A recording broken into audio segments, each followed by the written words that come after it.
Hello গ্রামের বন্ধুরা, যারা ব্রিকের উপরে একতলা করতে চাচ্ছেন, এখন আপনার পুঁজি কম, এখন আপনি টিন দিয়ে থাকবেন এবং পরবর্তীতে আপনার পয়সা হবে বা পুঁজি বাড়বে, তখন আপনি স্ল্যাব দিবেন। এরকম যদি আমি একটা ফাউন্ডেশন দেখাই, ব্রিক ফাউন্ডেশন এবং মাটির গভীর কেমন দিবেন এবং রুমের সাইজগুলো ছোট আকারে কেমন একটা স্ট্যান্ডার্ড একটা রুম পেতে পারেন। তো এখানে আমি যেটা দেখাচ্ছি, এখানে 4টা রুম, একটা টয়লেট, একটা রান্নার রুম এবং বিশাল একটা ডাইনিং স্পেস, গ্রিল সহ বারান্দা সিস্টেম একটা দেখানো হয়েছে। তো আমি যে প্রথম রুমটা দেখাচ্ছি, এটা হচ্ছে আপনার সাইজ হচ্ছে 11-12 সাইজ করা হয়েছে। এখন নিনটেলের উপরে গাঁথনি হচ্ছে।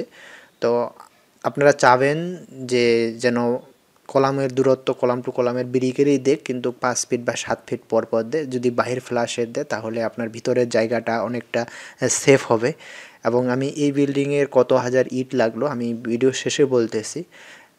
এই যে একটা রুম, এটা হচ্ছে আপনার 11 ফিট বাই 12 ফিট এবং তার সাথে একটা অ্যাটাচ টয়লেট এবং তারপরে এই যে 7 ফিট বাই 11 ফিটের একটা রান্না রুম করা হয়েছে এবং তার পাশে আরেকটা রুম দেখতেছেন দূরে। এটা আমি আমার হিসাবে ধরি নেই, এটা হচ্ছে যে এটাও একই সাইজ 7 ফিট বাই 11 ফিট। এটা তারা স্টোর হিসাবে ব্যবহার করতে পারবে বা রান্না রুম আলাদাভাবে ব্যবহার করতে পারে। এটা গ্রাম অঞ্চলের একটা ছোট্ট পরিবারের জন্য বাড়ি করা হচ্ছে।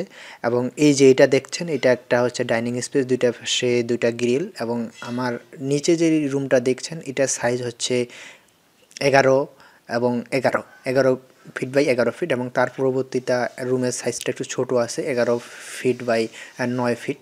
তো এবং দূরে একটা আপনি রুম দেখতে পাচ্ছেন, এই যে বারান্দার সাথে ওই পাশের রুমটা, সেটার সাইজ হচ্ছে 11 ফিট বাই 10 ফিট একটা রুমের সাইজ করা হয়েছে। তো আসলে আপনি যদি এরকম একটা গ্রাম অঞ্চলে ব্রিক ফাউন্ডেশনের উপর করতে চান, এই যে আপনারা দেখছেন যে করতে চান, তাহলে আপনার কম পুঁজিতে আপনি কিভাবে করতে পারেন। এবং পিন্থ লেভেলের হাইট অনেকটা কম দেওয়া হয়েছে, প্রায় কয়টা ইট দেওয়া হলো, 6টা ইট দেওয়া হয়েছে পিন্থ লেভেলের। কারণ বসত বাড়িতে যদি আপনি করতে চান, কারণ বসত বাড়িতে করতে গেলে আপনার যদি পিন্থ লেভেলের হাইটটা যদি কমও রাখেন তারপরও আপনার চলবে। আর যদি আপনি ভাবেন যে আমি একটু নিচু জমিতে করতেছি, তাহলে আপনার অবশ্যই সেই প্লিন্থ হাইটটা উচ্চতাটা একটু বাড়াতে হবে। তো এই যে একটা রুম, তারপর এই একটা রুম দেখা যাচ্ছে। তো এটা হচ্ছে 26 ফিট বাই 36 ফিট। অবশ্যই চেষ্টা করবেন জানালাগুলো রুমের মাঝখানে নেওয়ার জন্য, কারণ রুমের মাঝখানে জানালা নিলে আপনার সেই লোডটা একটা নির্দিষ্ট পরিমাপে থাকবে। যেটা বলতে চাইলাম যে জানলাটা সবসময় ওয়ালের মাঝখানে নেবেন। তো এই বিল্ডিংয়ের মালিকের চাহিদা অনুযায়ী বেডটা এদিক ওদিক করতে পারে, এজন্যই উনি সাইটে নেওয়া হয়েছে, যে ভাবছে যে আমি সাইটে বেডটা রাখবো। তো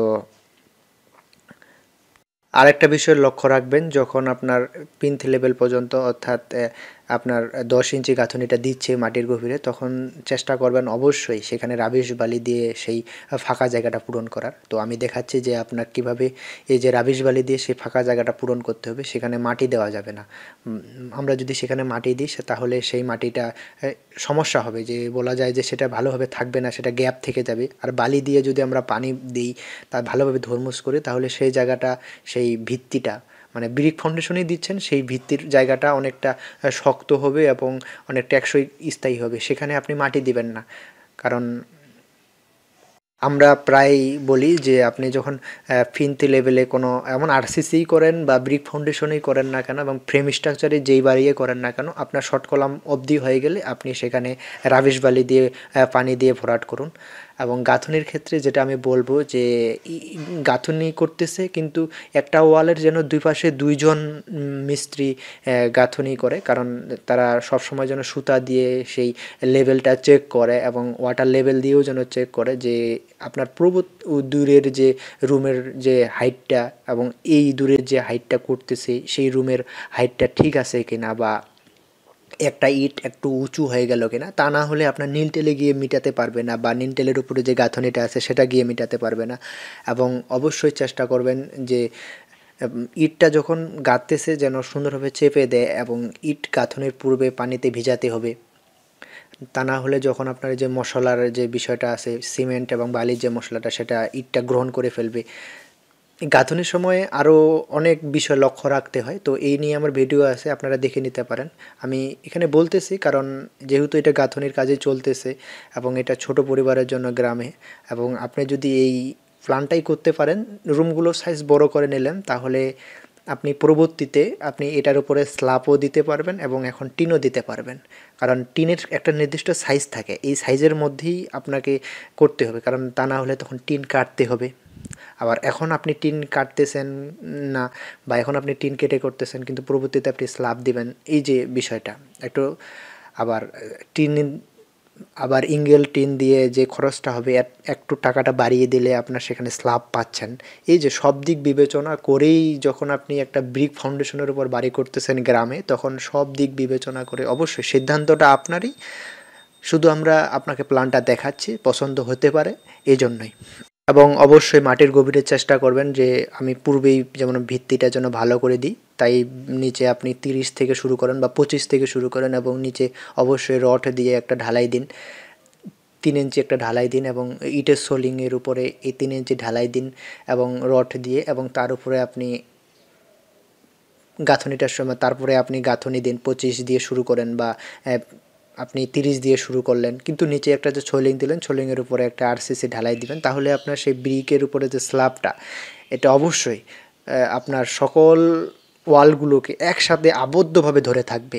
এই বিল্ডিংয়ের গাঁথনি করতে এই অবধি বা শেষ করতে ইটের সংখ্যা হচ্ছে 14,700, অর্থাৎ 15,000 ইট লেগেছে।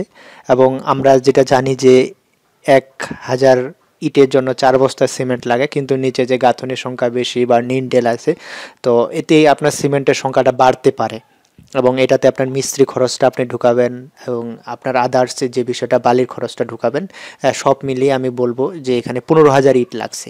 তো ভিডিওটি এই পর্যন্তই। আপনি যদি আরও ব্রিক ফাউন্ডেশনের উপর পেতে চান, তাহলে অবশ্যই লাইক, কমেন্ট, শেয়ার করবেন, এবং ধন্যবাদ সবাইকে এতক্ষণ।